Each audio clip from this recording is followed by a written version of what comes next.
ಗಟ್ನಿ ಶಾಲೆಯಲ್ಲಿ ಇವರಿಗೂ ಕೂಡ ಪ್ರಭಾರಿ ಮುಖ್ಯ ಶಿಕ್ಷಕಿಯಾಗಿ ಕಾರ್ಯನಿರ್ವಹಿಸಿ ಇಂದು ವಯೋನಿವೃತ್ತಿ ಹೊಂದಿರತಕ್ಕಂಥ ಶ್ರೀಮತಿ ಕೆ ಟಿ ಪುಷ್ಪಾರವರು ಸುಮಾರು ವರ್ಷಗಳಿಂದ ಗಟ್ನಿ ಶಾಲೆಯ ಒಂದು ಶ್ರೇಯಾಭಿವೃದ್ಧಿಗೆ ಶ್ರಮಿಸ್ತಾ ಇರ್ತಕ್ಕಂಥದ್ದು ನಮ್ಮ ಇಲಾಖೆಯಿಂದ ಕೂಡ ನಾವು ಅವ್ರನ್ನ ಅಭಿನಂದಿಸ್ತಾ ಇದ್ದೇವೆ.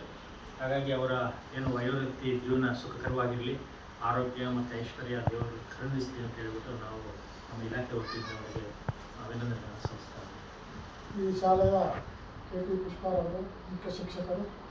ಸುಮಾರು ವರ್ಷಗಳಿಂದ ಇವರ ಸೇವೆ ನಮ್ಮ ಶೈಕ್ಷಣಿಕ ಕ್ಷೇತ್ರಕ್ಕೆ ತುಂಬ ಕೊಡುಗೆ ಆಗಿದೆ ಅವರದು. ಅವರು ಇವತ್ತು ವಯೋನಿವೃತ್ತಿಯನ್ನು ಹೊಂದಿದ್ದಾರೆ. ಅವರಿಗೆ ಆ ದೇವರು ಸುಖ, ಐಶ್ವರ್ಯ, ಸಮೃದ್ಧಿ ಎಲ್ಲವನ್ನು ಕೊಟ್ಟು, ಆರೋಗ್ಯವನ್ನು ಕೊಟ್ಟು ಕಾಪಾಡಲಿ ಅಂತ ಹೇಳುತ್ತಾ ಆ ದೇವರಲ್ಲಿ ಮತ್ತೊಮ್ಮೆ ಪ್ರಾರ್ಥಿಸುತ್ತೇನೆ. ಧನ್ಯವಾದಗಳು. ನಮಗೆ ತುಂಬಾ ಖುಷಿ.